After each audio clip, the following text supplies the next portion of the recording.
Karen, welcome back to the show. I am so excited to have you today. Yeah, I'm so glad to be back. This is great. Thank you, Rebecca. Absolutely. I loved our first conversation. We got to talk all about forgiving Paris last year, which was so fun. And you sort of teased this with listeners in our previous conversation that we might get to have a conversation about the Baxter's prequel. And that's what we are here to do today. And I just want to say, as a reader of yours for as long as I've probably been reading, I am so excited about this book. I have set it aside for my beach trip in 2 weeks. And I'm so excited to dig my heels in the sand and just spend all day reading it. I cannot wait. And so you are releasing The Baxters, a prequel, this spring. And I would love to hear just what it was like for you to pen this story of such a beloved family after so many years, after so many of us have fallen in love with them. Just tell us a little bit about that process. It's so funny because my husband always laughs at me over this, but they are so real to me. So Rebecca, if I saw you and we were shopping and I ran into you and you said to me, "Hey, so how are the Baxters doing?" I would have an answer. That's I love crazy, that so much. But that's true. It's so real to me. And I think it's the Lord. He puts the stories in my heart like a movie. And I just feel like I'm getting the privilege to kind of capture that and share it with you. So going backwards, I said, okay, let's create a new book one with the Baxters. So people who weren't there in the year 2000 when these started coming out, they could start somewhere and get to know the family 3 years before what used to be book one, which was Redemption, and get a chance to kind of feel where they're at in life. This entire book, The Baxters, a prequel, takes place on Carrie's wedding day to Tim. So this is her first marriage. People who don't know what happens 3 years later, there's going to be some tragic thing that happens. There's infidelity. And then there's also a loss of Tim. He ends up not making it. So this takes us back to when they were getting married and maybe the concerns and the questions that were still there. I always kind of wanted to let people know, because that was in my heart, was this part of the story. So what was going on with Ashley and Landon, and how did Elizabeth and John feel about it? And what about Carrie, and what about Ryan, her first love? And in fact, in the middle of a rainstorm, because on this wedding day, there's tornadoes in the forecast. And so in the middle of this big rainstorm, Ryan comes to the Baxter house and gets to meet with Carrie one last time before she changes her name. And oh my goodness, I mean, I can see that on a screen. I don't know if it's going to be a screen, but I want to make that into a movie. Me too. So it was already there. So I just said, let me just pour open my heart and spill it onto the page and let people see what life was like in the very beginning. I love that. How long did it take you to write it? This one was pretty quick. I feel like I wrote the first draft in 2 weeks because it was just there. Wow. I can sometimes get away to a nearby hotel or something and just kind of take 3 or 4 days at a time and not worry about, am I ready? Am my camera ready? Am I, I'm going to be doing fun things or meeting with the grandkids? I love that. And so since I love it so much, if I pack my writing into a more intense set of days, it actually is stronger writing and I have a clearer schedule. So it was one of those books. I love that. I love that. Okay, you share that there are lots of surprises woven into the prequel, which I'm so excited about. And I know a lot of this was in your heart for so long, but were there surprises to you along the way? As the words were flying off your fingertips, were there moments where you were thinking, oh, I wasn't expecting that coming? Yes. And it's not, this one big thing was not even in my outline. Okay. So Ashley is a single mom to Cole. And at this point, Cole's only one, his baby. And something very near tragic happens with Cole on this day. And it ends up being Landon who is able to, because we're meeting Ashley in a time when, so there was a car accident that had happened before Ashley went to Paris. She was driving one of Luke's friends home and he was in the passenger seat, and a truck crosses the line and hits them head on. Luke's young friend was killed in this accident. So Ashley has turned her back on God. She's just unhappy. She's turned her back on Landon. And here we are at the wedding day for Carrie, and Elizabeth has invited Landon to the wedding. And so it's all these flashbacks of, she just doesn't feel like she's good enough. She went to Paris and she felt like she was going to try to get away from her family and faith. And she did. And she came home pregnant. And now she has this 1-year-old. So we get a chance to see Landon extending grace in such a beautiful way, and second chances, the idea of a second chance to Ashley, all while actually saving Cole's life. Like, it's such a dramatic scene. I never saw that coming.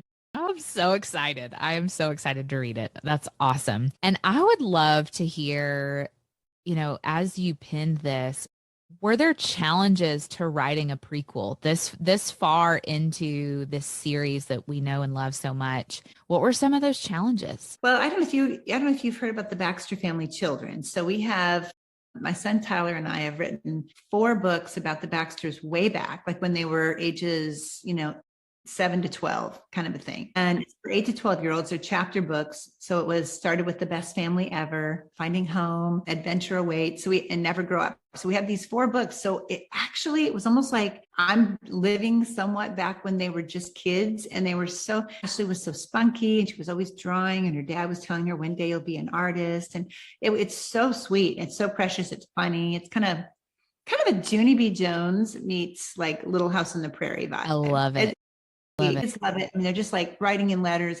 It's so darling. So it was a little heartbreaking, actually, to kind of course, if I'd never written about them as kids, then I could look at redemption and go, yeah, the cracks were there 3 years before. And so it's not surprising that there's tension and stress, like between the siblings somewhat, and people not thinking that everyone's living up to the Baxter name, and the parents just wanting the kids to love each other. Like, that's not surprising, but it's sort of sad coming from the kids' perspective. What life is hard on kids, life is hard on people. And Jesus promised us in John 16:33, in this life you will have trouble. Yeah. And it's not so evident in the younger kids' books, but now it's really evident. But he said, be of good cheer, for I've overcome the world. So as much as this is happening on a stormy day, and there's doubts about this wedding that's taking place, and there's conflict with the kids, still there is beautiful redemption laid over this new book 1. And I think that's the best part. Yeah, I love that. I can see how, I actually didn't know about the 8 to 12 series. I can see how it would be challenging to go from book 1 to have this book end here, and to have them as children over here, and sort of have to mesh together the time in between. That would be so challenging, but I am so excited to read how you've done it. That's why I had a lot of flashbacks, because, it's like, here's this, and kids are going to want to know. They're getting older, and the ones who are getting older and have kind of gone with us through these once a year books, they want what's next. So having a new book 1, The Baxters, a prequel, gives them a way to see, that where stories can go, and how life can throw things at you that you never anticipated. But it's the strength of 2 parents who are not perfect, but who love the Lord and pray over their kids, and just believe they see the long game. This is just earth. So they don't give up on their kids just because they're having a rough time. Either ones of them are struggling. They believe, and they see what's good ahead. Yeah. Yeah. I love that. Well, one of the things we got to touch on briefly the last time we talked that I would love to ask you more about is the TV show. So there's 3 seasons that you have in the can, right? So what does that look like? When can we expect to be able to watch it? Well, it's gone through this interesting kind of journey, the Baxter. Yeah. So we had them in the can. They were formerly owned. Roma Danny is the executive producer, and she plays Elizabeth. Okay. Her daughter plays Erin. So it's very family, much about the, Roma's family. And it's MGM owned it up until a month ago. And a month ago, we had the closing of the deal where Amazon purchased MGM. And so now Amazon owns the Baxters. And I actually don't even think they know it. So like they paid like $9.2 billion for MGM. Like, now they're starting to sort through, okay, well, what do we actually have in this? Right. They're meeting with the different department heads, that kind of thing. So they haven't had their meeting yet with Roma. And, she kind of was like, I don't think they even know what they have. So we may do something like later this week where we kind of say, thank you, Amazon. We're so excited.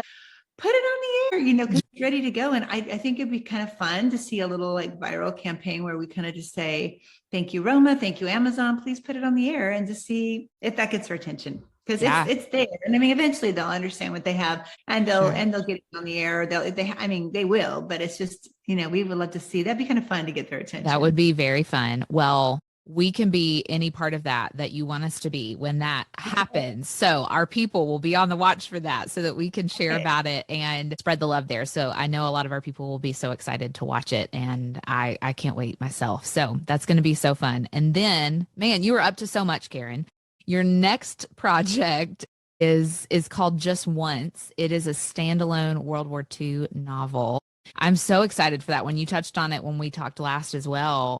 I'd love to hear what interested you in writing in that period of time. What was that like? Well, so there is this character, Erbil, who was an Alzheimer's patient at Sunset Hills Adult Care Home. See, it's all very real to me. It's kind of scary because I make things up for a living, but it all feels very real to me. But anyway, Erbil was one of my favorite characters, and she was one of the ones that really God used her in Ashley's life to bring Ashley Baxter kind of back to her family and back to faith. Erbil thought that she wasn't, she didn't realize she was at an Alzheimer's unit. She just thought she was having tea with the girls, and that her husband, Hank, who had been gone for 7 years, that he was just out fishing with the guys. So I kind of did the math and realized that theirs would have been a World War II love story. And that's what this is. So Just Once takes us back to Erbil and Hank's brother, and this just beautiful, breathtaking love story. Actually, Erbil ends up being a nurse on a warship, and just the incredible journey they go through before they find this love that even still, in her 80s with Alzheimer's, I mean, Erbil, it's like he's still right there. That's beautiful. I love that. It feels it's giving me like the Notebook vibes. Yes, it does. Yes. It feels like that. Almost like meets Pearl Harbor, like that idea that two brothers who both get called into the war, and she's dating one and she's in love with the other. It's just a really, I think it's a very possible kind of a love story of what the kinds of things that really did happen back during that era. I love that. Okay. When does it come out? And that's next spring. And the reason that we postponed it was going to be fall, but we postponed it because my book, 1,000 Tomorrows, is going to be a TV series that starts in November. Okay. So PureFlix. And we just made that announcement. So we're super excited. My son, Tyler, and I do a lot of screenwriting, and we are the screenwriters. So 6 one-hour episodes that'll start in the late fall, just before the Christmas season. Dead Against the Rodeo. So this is sort of my, almost like a walk to remember. It's a love story about a girl with cystic fibrosis. She's a barrel racer, and the way she falls in love with this, this bull rider who's always been too angry to love. He has a lot of family history, and he has a Down syndrome brother that is really the only person he's ever loved. So it's just it just got so much to it. And you'll need a whole box of tissues for sure, but that comes out this fall. I cannot wait, Karen. That's going to be so good.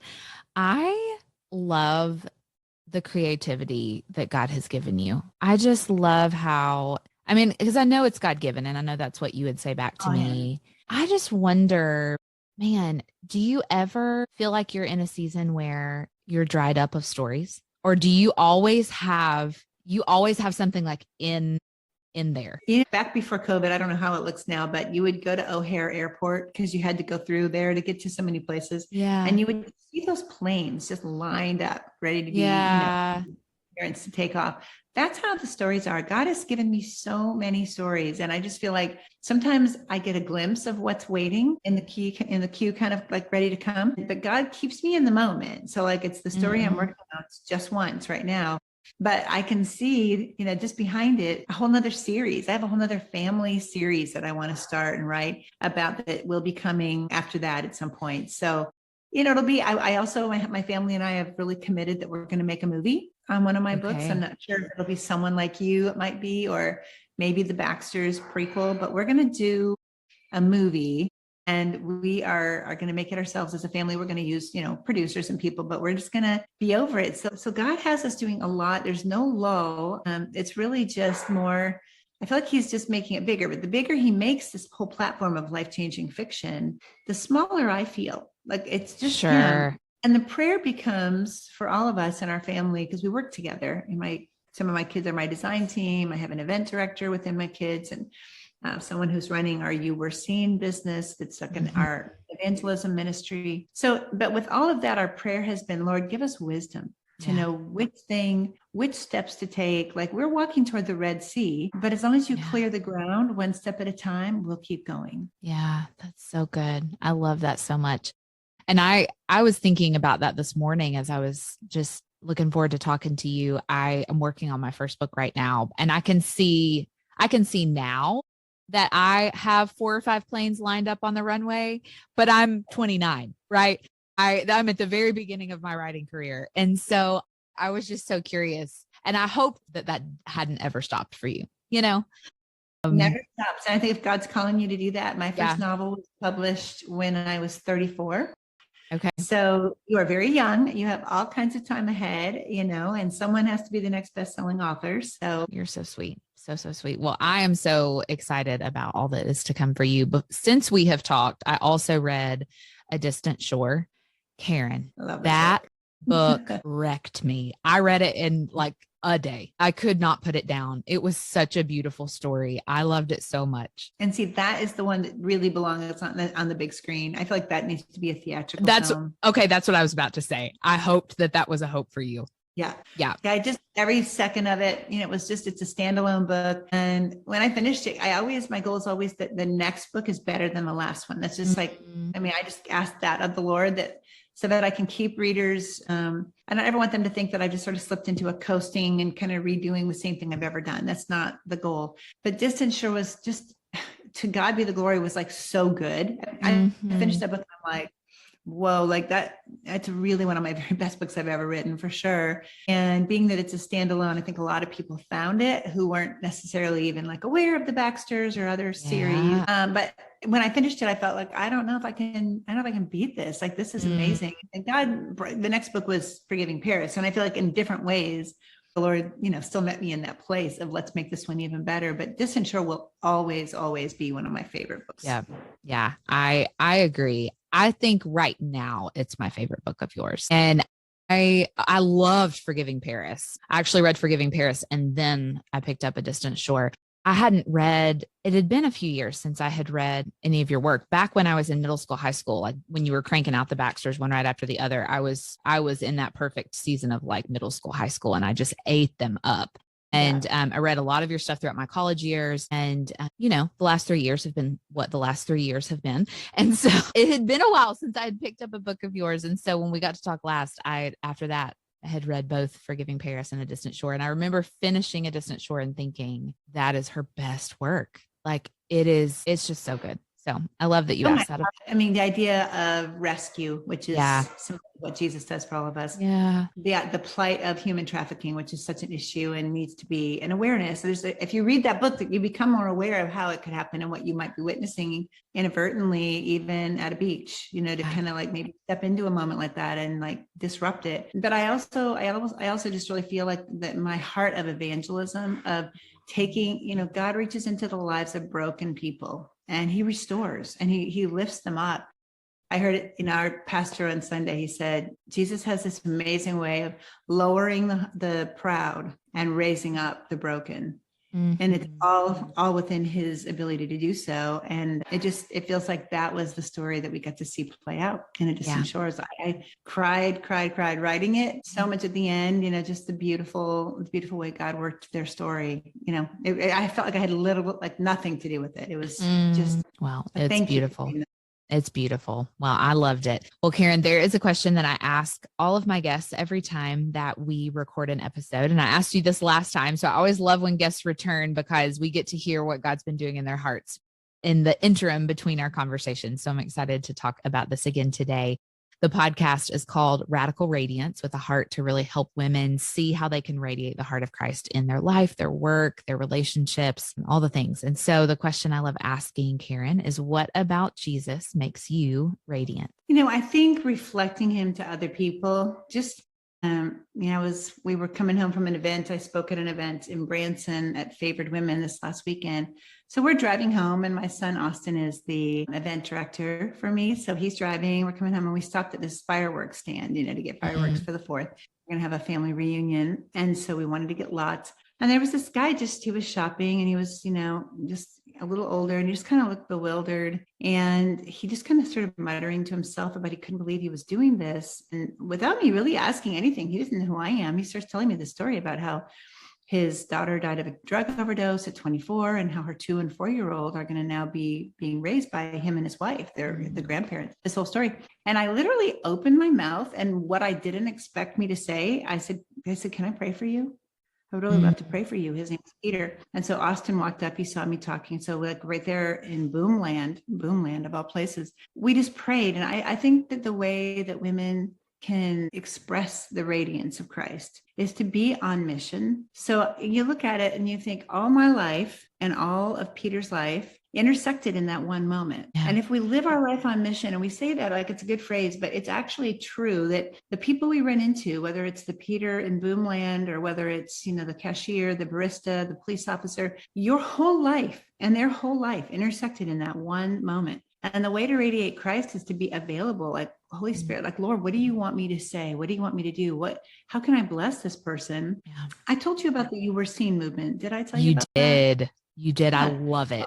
That's still a big part, is that we carry those cards and have them ready to say, you were seen by me today. You are seen by God every day. And then trust the Lord that they're going to take those cards. There's a 24/7 prayer line. There's the youwereseen.com website to be able to link to the Billy Graham website to find out more about faith in Christ. So like, it's not like, I think as women that we can get caught up thinking that it's about the deadlines and the decisions and the diapers and the dishes. Like it's just drudgery. Like we start Monday, here we go, march it on to Tuesday. And we kind of, by the time we get to Friday, it's like, finally the weekend, and then a couple of days and back at it. And that is not how God wants us to live. No. Like every single day, every breath, every moment, every minute is an absolute gift from him. So what is it in that moment? And, if you're starting your day, which to me, it's important to start my day in the Word, even if you're just reading the verse of the day, maybe go to that chapter and just read that chapter. If you don't have time, that's 5 minutes. Just do that. And then be on mission, just say, Lord, like, give me those divine appointments today. Help me to find meaning in what might seem to other people meaningless, because there is meaning in it. Yeah. They're all around us. It's just a matter of us being, like you said, available and open and aware of those moments, and not so head down, focused on the next thing. I know I'm so guilty of that, but I think the last couple of years and how our lives have been disrupted have at least given me the opportunity to have a little bit more bandwidth. Even though the world was so weird, it gave me more bandwidth to walk in the grocery store and realize this is the only other person I've talked to apart from my husband, on some weeks during the pandemic. And so it's made me a lot more aware of those moments. And so I'm so grateful for that, even in the midst of such a crazy time. So that's such a sweet answer. I love that. Well, I am just so excited about all God is doing in your life. And Karen, I have told you this, I could cry. I know I told you this last time, but it's just so sweet to see how God uses unique gifts and talents that he gives every one of us. And in your life, it's the creativity and the storytelling that you weave gospel and redemptive principles into that have shifted my life, right? And that's the unique contribution you've made in my story. And I think God has something for each of us in a unique way that he wants to use us in the world. And I think you're such a testament to that. And I'm just so grateful for your life and your work and how it's made such an impact in my life for most of my life. And so it's such a treat to get to know you and get to have conversations with you. And I'm just grateful that you would come back on the show today. So Karen, thank you so much for being with me. Well, thank you, Rebecca. And look at you, you're out and you're encouraging people. You're sharing this idea of radiant faith, radical, radiance to change the world. So God is using you with your very unique and beautiful talents too, and soon to be seen in book form.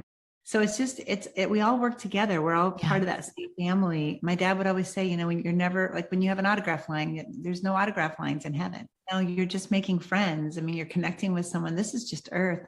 If you live 120 years, it's still just earth, and eternity is what it's all about. So we get to have all that together, which is amazing. I know. I'm so grateful. Well, I'm so excited to share this conversation and get my hands on all of the things that you've been working on. And I'm 13 days away from being on the beach with the Baxters of Prequel, and I cannot wait. So I'll have to let you know what I think the next time we chat. And I just want to thank you again for being back with me today. Drop me an email. All right, Rebecca, we'll do it again. Thank you.